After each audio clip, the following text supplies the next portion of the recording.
What's going on, everybody? I'm Jeff St. Pierre, and this is episode 108 of the Adult Education Podcast. This week, I'm speaking with sleep expert, Dr. Aric Prather.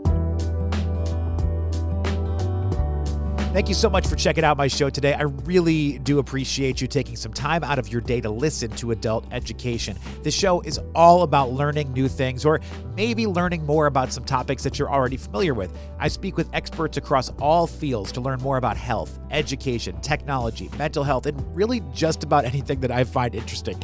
If you'd like to support Adult Education, the best way to do so is to leave a 5-star rating on whatever platform you're listening on. And if you like what you hear, please share it with your friends. I love how word of mouth can inspire some new people to check out the show. Sharing means caring.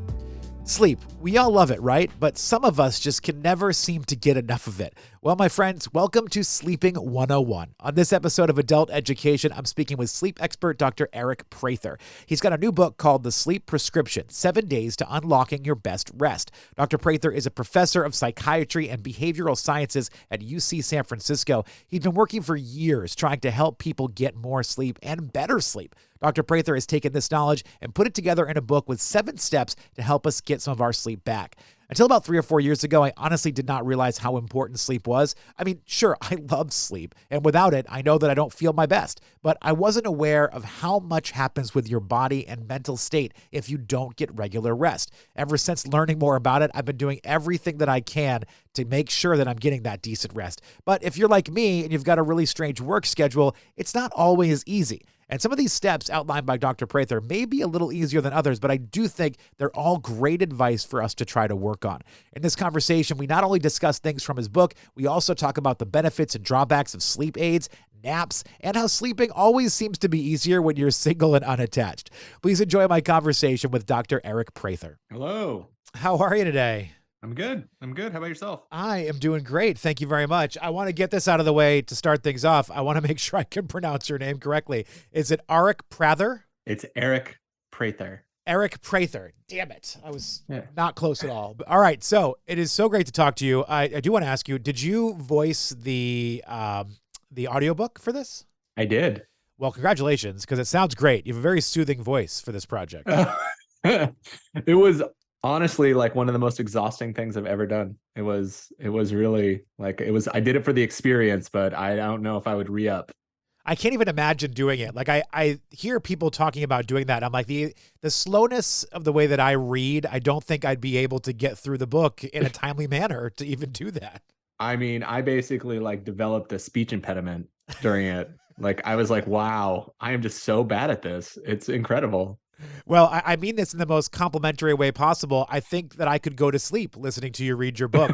I felt so calm. I had this sense of calmness listening to the piece that I had. It was great. I mean, yeah, it's a 2-for-1, and just that on its own can be the treatment. Well, we're going to be talking about sleep here because your new book is The Sleep Prescription: 7 Days to Unlocking Your Best Rest. I always say if I were single and not a parent, I'd probably get the best sleep of my life every night, but that's just not the reality for me.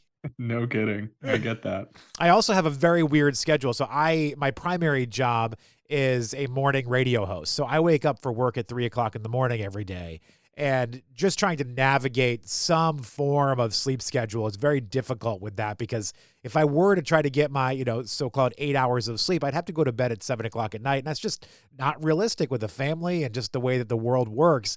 So I've always found it so difficult, or at least the last 15, 16 years of my life, to have that sort of normal sleep schedule. Yeah. No, yeah. I mean, and those types of jobs that, or people that have shift work. Yeah. It's so challenging. And, honestly, for most people, it's not the type of schedule that they can keep long term, because it really does cut into their ability to sleep and takes kind of some stamina. And I think, people are kind of get out of the system because they just can't maintain it. It's been something I've been working on. I went to see a doctor a few years ago, integrative health doctor, and she tested everything possible that we could possibly test. And cortisol was one of the things that came in, and my cortisol levels are so jacked around sideways. And her assumption or her belief in this is because of the schedule and because my sleep, like I'm waking up while people are usually sleeping, and it just kind of gets so thrown off throughout the day that's been like a big struggle for me. And that's when I first realized how much our health is tied into the amount of sleep that we get as well.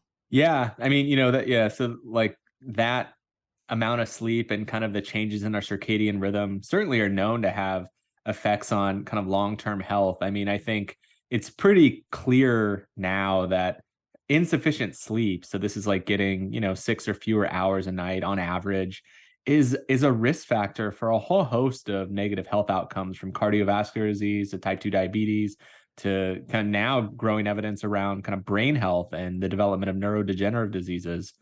And so, it really underscores how important it is to try to protect our sleep. Obviously, there are some jobs that necessitate short sleep, but that just makes it more incumbent upon us to try to figure out ways to protect the sleep that we get.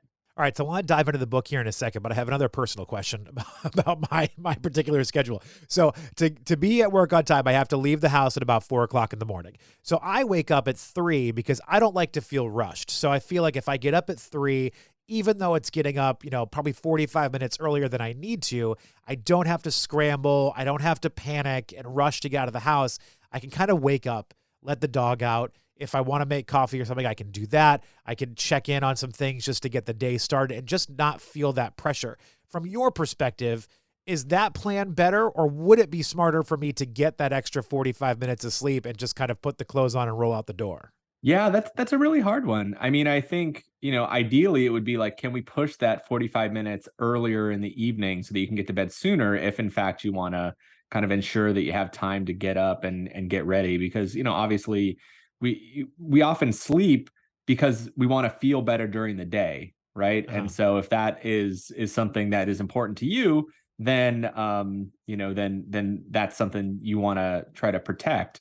But we would like to find, maybe you meet in the middle, right? Maybe you do a little bit more planning in the evening so that you don't feel rushed, and maybe cut that 45 minutes down to 25 minutes, so you get a little extra sleep. I mean, we certainly know that, especially under those short sleep schedules, a little bit more sleep can go a long way. Sure. And so there's that. And then the other question would be, how do you manage your sleep on your days off, right? And do you give yourself ample time to try to make up that sleep debt? We know that people can't make it up entirely. There seems to be some kind of cost that accrues over time. But if you're in a position where your job necessitates a short sleep schedule during the week, it certainly makes sense to try to make up for that on the sleep side on the weekend or on your off days. So that's a good way to lead into this next question, because in the book you talk about people who think that sleeping in on the weekends is their way of making up on sleep, but it's actually not helpful to most people. But you're telling me that for someone like me that gets a very limited amount of sleep throughout the week, that a couple extra hours can really help out the body on the weekend. But some folks that maybe normally get up at 6 or 7 on the weekdays but like to sleep in till 9 or 10 on Saturday or Sunday, bless their hearts, but that's not actually helpful to them in the long run. Yeah, I mean, there's something called social jet lag that we're learning more about, and that's kind of the tendency to kind of have a certain schedule that's shorter on the weekdays and try to change that schedule on the weekends, staying out later, waking up later, trying to make up that sleep. And we know that social jet lag, that timing change, is also kind of a risk factor for some of these age-related conditions, independent of sleep amount. So there's something about both the amount of sleep that people get and the circadian timing. And, I honestly don't have a great understanding about what exactly is going on, though we know that all of our organs and cells have kind of circadian clocks. And so the more that we kind of move those things around, perhaps, and make things less predictable, it seems like it does have a cumulative effect on our health. Let's talk about naps for a second too, because I feel like this is the age-old question. Naps, like, are they helpful? Are they harmful? I know for myself, and I do want to talk about this in a different way with my next question, but for myself, I hit a huge wall at about noon every day. So you and I are actually talking at noon my time. So, I'm battling through it because I'm really excited about this conversation. The second we hang up, my eyes are going to get heavy. My day is just going to be like, oh my gosh, I got to do something with myself or I'm going to fall asleep. So a nap does often happen in my day on a weekday, but is that good for me? Like, should I be looking to that, or should I really try to power through it? So that's a great point. And I actually wanted to bring that up also, specifically in your case or in people that have jobs like yours, where a planned scheduled nap actually can be really helpful. Huh. Because when you don't have the opportunity for sleep, you really want to try to get it where you can. And so if you can do it in the context of a short nap or a planned nap, that, that probably puts you in a better position to try to make up some of that sleep that you're missing at night. So I think that's a really important thing. Are naps good or bad? I mean, again, it depends on the context, right? So, if you can't get sleep otherwise, it's probably good. But it's also a symptom of potentially sleep deprivation, right? Sure. And so, your body's telling you something. Napping can really help with kind of increasing alertness. It's, sleep itself is important for memory and learning. And so, planned naps can maybe help facilitate that. But also, if you have sleep problems, you have problems getting to sleep, staying asleep in the middle of the night, naps can certainly undermine that because it kind of steals away some of that sleep pressure that needs to build up across the day to put you in a good position to fall asleep. So, on their own, they're not bad, but they can be a symptom and they can also contribute to sleep problems at night. Sure. It's something to keep in mind for sure. The second wind. So I was just telling you about how my situation is around noon. A lot of people, they talk about that sort of like 2:30, 3 o'clock feeling when they're in the office, start to feel a little dragging towards the end of your day. But then it's like you get hit with some energy there before the day starts to wind down. Is the second wind real? So the experience that people have, kind of the midday, at post lunch kind of siesta time, that really is in line with a well-known circadian dip that humans have. And so, I think of like the circadian system as kind of tracking alertness across the day. And so, when you wake up, you usually are a little sluggish, your circadian system kind of like kicks in and you get more alert. But then when you get to that mid-afternoon, there is a dip in that alertness, which, seems to be in line with when people want to take naps when they feel that way. But then it kind of kicks back up. And so that, that would explain kind of some of the second wind that people experience. Maybe it's also, transitioning from the workday and moving into other things you want to do and stuff like that. But yeah, I mean, to the extent that there is a second wind, it seems to be driven by the circadian system. I know for me, when my toddler is napping, I'm starting to feel really tired. The second she wakes up, I'm good to go. And it's time to party. Right, exactly. Nice that it works out that way. I know, it's perfect. So one of the examples you talk about in your book is a person that you worked with that for whatever reason, their internal body clock was kind of flip-flop from the rest of us. So normal people say they work the 9 to 5. This person, they wanted to sleep 9 to 5 and they wanted to be awake at night, even though they didn't really want to. That's what their body was telling them they had to do. And you had to work with this person to try to help them figure that out and get back into some sort of routine. So, I mean, can we reset ourselves? I mean, can we take the system that we're in and just start fresh, like work towards starting fresh? Yeah, I mean, there's definitely things that we can do to try to manage it to some extent. I mean, some of our circadian clock and our tendency to want to be, say, an extreme night owl in that case, right, is generally kind of genetically driven, right? Yeah. I mean, we can work on fixing those things, but people are kind of always like swimming upstream. Sure. To try and manage that. And so, in that case that you're mentioning, the person ended up kind of selecting into a job that better suited their circadian clock, right? Because it's not their fault. It's more like the world is not set up for people in that have that kind of rhythm. But I mean, to the extent that we can do that, one of the things that is so key to training our clocks is sunlight. And so, we use a combination of sunlight and very low dose melatonin supplementation to try and shift people's rhythms around. And for some people, it's really effective. But again, it's if you stop doing it, you run the risk of your genetics kind of driving you back in the preferred direction. And also, people have their own circadian preference. Some people love to stay up late. Others love to get up in the morning. I'm more of like a sunrise person, right? But some people are really into kind of being out late at night, and that's also part of this. Yeah, I definitely, when parents will say to their kids like, oh, someday you're going to have a child that's going to pay you back for all of this. I'm getting that right now because I was the kid that would be up at 4 o'clock in the morning trying to play with my toys when I was little, when my parents are trying to sleep. And my daughter is now doing the same thing to me. So I'm definitely getting the payback that my parents warned me about. Lucky you. I mean, I guess in a way, given my normal schedule, it kind of works out okay. Like, sure, I'd like to sleep past 5 o'clock on a Saturday, but at the same time, if anyone's going to get it, I'm used to it. Absolutely. I was reading somewhere else. You say you don't have a nighttime problem, you have a daytime problem. Can you explain that a little bit more? Yeah, absolutely. I mean, I think one of the challenges generally around sleep and kind of the culture is the tendency to leave sleep as the last thing on your list when the rest of the day is done, right? And our lives get really busy. I mean, there's stress coming from all directions. There's lots of demands on our time, and we have lots of things we want to do. And so, people will have a tendency to kind of use up all that time and then just want to flip the switch to go to sleep, but that's not how it works, right? And so some people are kind of in a position where their daytime life is just not well managed, right? They're trying to do too many things, and that's the reason why their sleep is so bad, because they just can't they just have too many high demands, and that's leaving kind of very little time for their sleep. And so, though we can try to kind of improve people's sleep, we still need to make sure there's the opportunity to sleep. And so if your life is such that you have very little opportunity, but you need more sleep, we need to kind of figure out a plan to try to manage your life a little bit better so that you can let sleep take hold. And a plan is basically what you lay out in this book. Again, the book is called The Sleep Prescription, 7 Days to Unlocking Your Best Rest. I know day one of the plan is setting your internal clock. Let's start there and talk a little bit more about that. Yeah. So, this book is kind of distills the principles of cognitive behavioral therapy for insomnia, which is kind of the first line treatment for insomnia. It's what we do in our clinic and at sleep clinics around the country.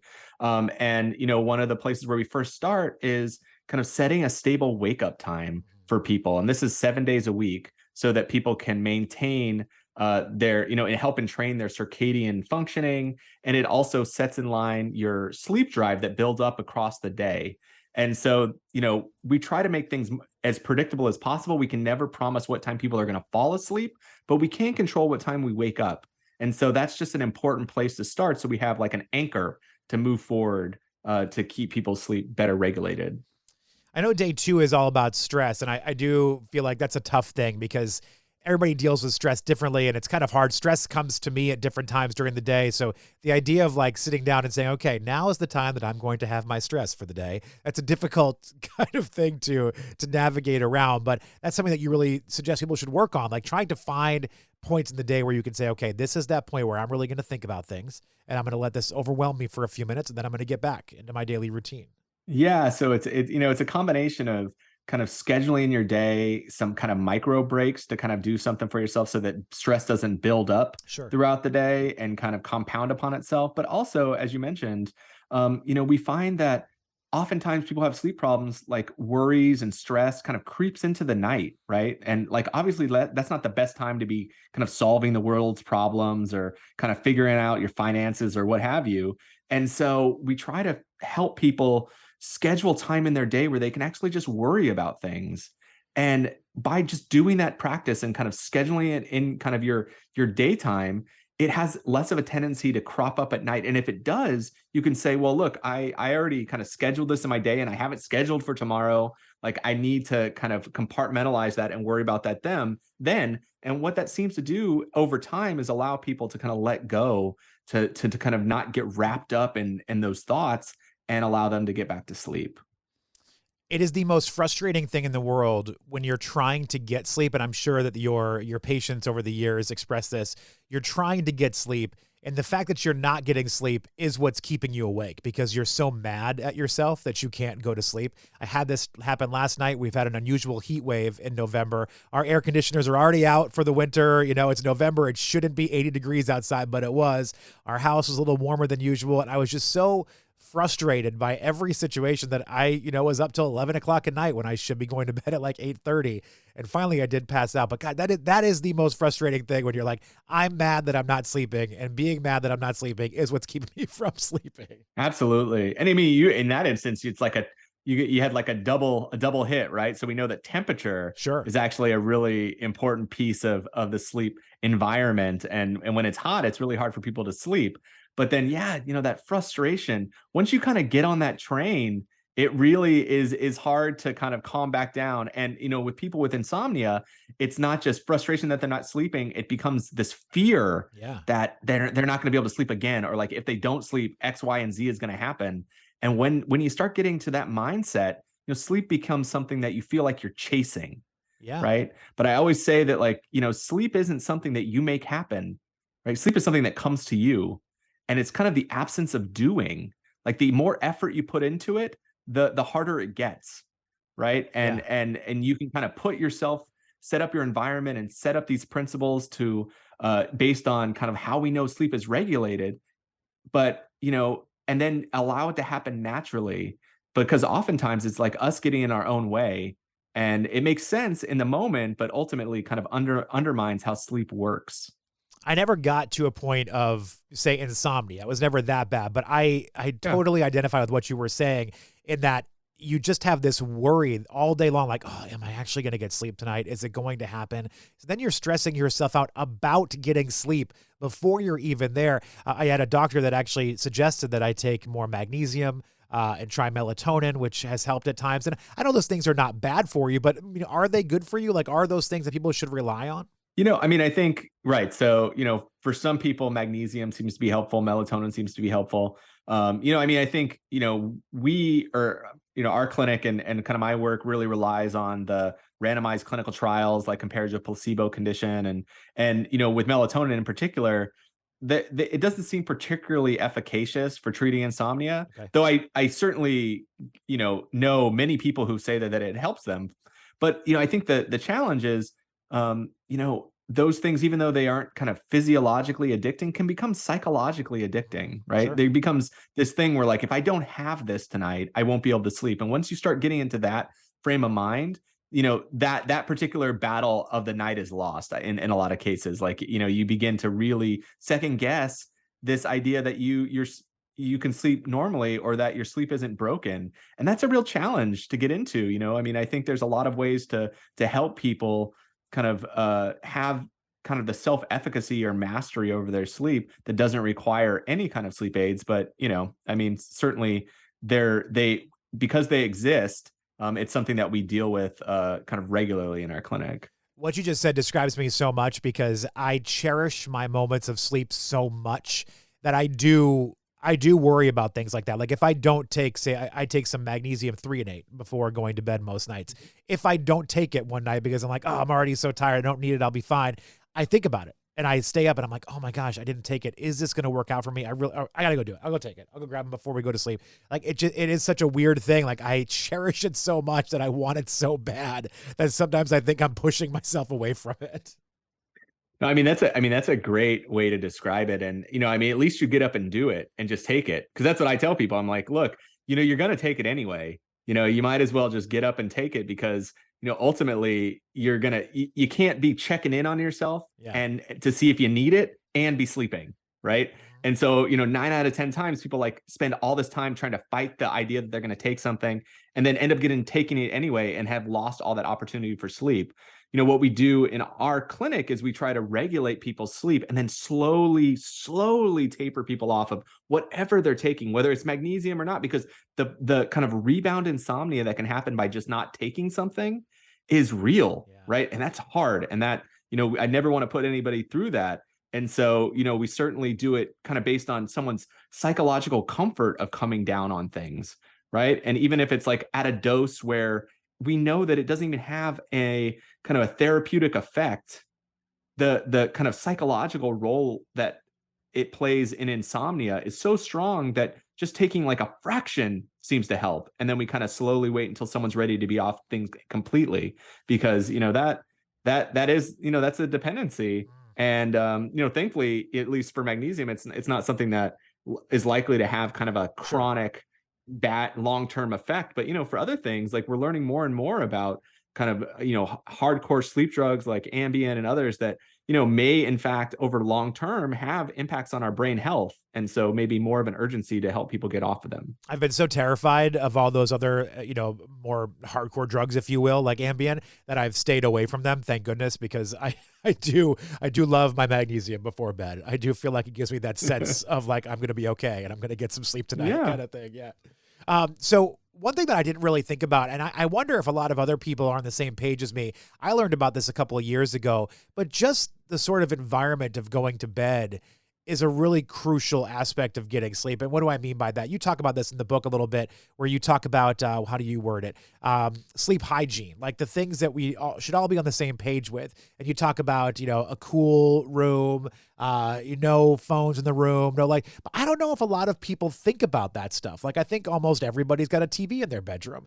I know my wife likes to go to sleep with the TV on, much to my chagrin, but it's something that she likes, and we deal with that. But I think a lot of people, they wind their day down and they go sit in bed, they look at their phone for a while. And as detrimental as it may be to our sleep, I just don't know if people understand how bad that can be for them. Yeah, I mean, I think importantly, we really need to examine the sleep environment if you're having sleep problems. Yeah. Right. Because there's lots of things like that go on, and because our sleep can be so well regulated by the environment, it can overcome lots of things. Right. But if you have sleep problems, you really want to check it out. I mean, certainly there are things that everyone needs. So, dark, quiet, cool seems to be the best. But these other things like phone in the bedroom, watching TV, that kind of clutters and kind of might confuse what the bed is for. Like, people often are working in bed, and it can really confuse the body of like, what I'm supposed to be doing. Am I supposed to be working and worrying about this email, or should I be sleeping? Yeah. And, if you have sleep problems, it can kind of spiral. Using the phone in bed, I think, so many people do that. I've heard kind of statistics that like you can get the sleep duration of an entire population just by knowing when they put their phone down and when they picked it up in the last time in the morning, just because people do that so regularly. But if people are having sleep problems, they really need to examine these things that they're doing, because like that engagement in things like social media, the internet, email, like it's rewarding. It keeps you coming back. And, that makes it incompatible with sleep often. And so you really want to kind of declutter the space, make it a shrine to sleep if you're having sleep problems. I remember I had a friend of mine many years ago say to me, I think I made a joke about how they didn't have a TV in the room. And I was like, who doesn't have a TV in their bedroom? And they were like, the bedroom should be for sleep and for sex, and that's it. Like, there's nothing else you should be doing in your bedroom. And looking back on it now, I'm like, man, this person really understood what this was all about way before the rest of us picked up on it. Yeah. I mean, that's absolutely right. I mean, and a lot of it has to do with the fact that the bed itself is such a trigger for sleep. Yeah. It's like people get in bed and they feel sleepy, but the bed itself like acts like a hammer to kind of like let your body know what's supposed to happen. And when you start kind of messing around with that and kind of adding a lot of other variables and other activities in there, it can kind of fracture that relationship a little bit. It may cause some problems. Something else you reference in the book, and you do acknowledge that just the way life is for most people these days, it's difficult to have, the traditional sleep schedule. Like if you went back a couple hundred years, it was you go to bed when the sun goes down, you wake up when the sun comes up. It's just not really feasible for most people these days, the way the world works, the way we all work, the way the jobs are and things.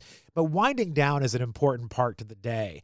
And that also, I find, must be a really big challenge for folks. I look at my wife as an example. When she gets home from work, we basically, she walks in the door, we have dinner, we have some playtime with our toddler. The toddler goes to bed, and it now is her opportunity to catch up on the day. If there's something that she wanted to look, say on social media to see what her friends have been up to, or if there's a TV show that we're trying to catch up on, that's when it happens. But that's happening at 7:30 at night, when realistically, given our schedules, we should be winding down, which you say should be about 2 hours before you go to bed. But like sometimes it's the only time in the day that you have to do anything for yourself. It's so hard.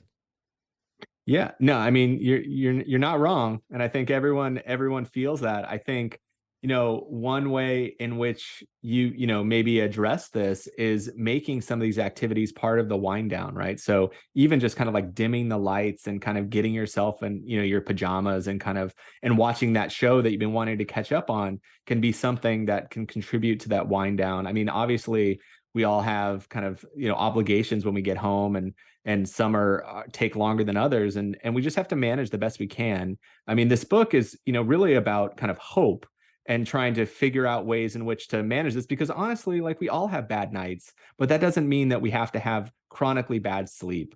And we're really resilient to these things. And, as long as we put these principles in place, then we can kind of let our body do what it's kind of built to do, which is to sleep. I do love that about your book. It's not a shaming thing. You're not telling people how many things they're doing wrong. You're just telling people, here are some ways that we can do things a little bit better. And I do like that a lot. The book is called The Sleep Prescription, 7 Days to Unlocking Your Best Rest. If people want to find out more about you, follow along, or learn more, where should they go? Sure. I mean, you can check me out at aricprather.com. That's like my lab website and book website. You can find the book kind of any place where you find books generally. And so, yeah, I mean, the internet is a vast place. So just look me up, reach out. I'm always happy to chat with anyone. Well, Dr. Aric Prather, I really appreciate your time. Seriously, great book, great piece of work. I've really enjoyed reading it. I'm hoping to put a few more of these things into my daily rituals to try to make things happen a little bit better. So I appreciate you. Thank you. Yeah, absolutely. And try to grab that nap. Yes. Yeah. I think I've got a little more time before she wakes up. I think I should be good. All right. Thanks a lot. All right, man. Take care. Thank you. Big thank you to Dr. Aric Prather for his time today. I hope you were able to take some advice and motivation from some of the things that we talked about today. His book, The Sleep Prescription, 7 Days to Unlocking Your Best Rest, is available now wherever you get your books. And thank you to all of you for checking out the Adult Education Podcast. I really appreciate it more than you will ever know. Until next time, be well.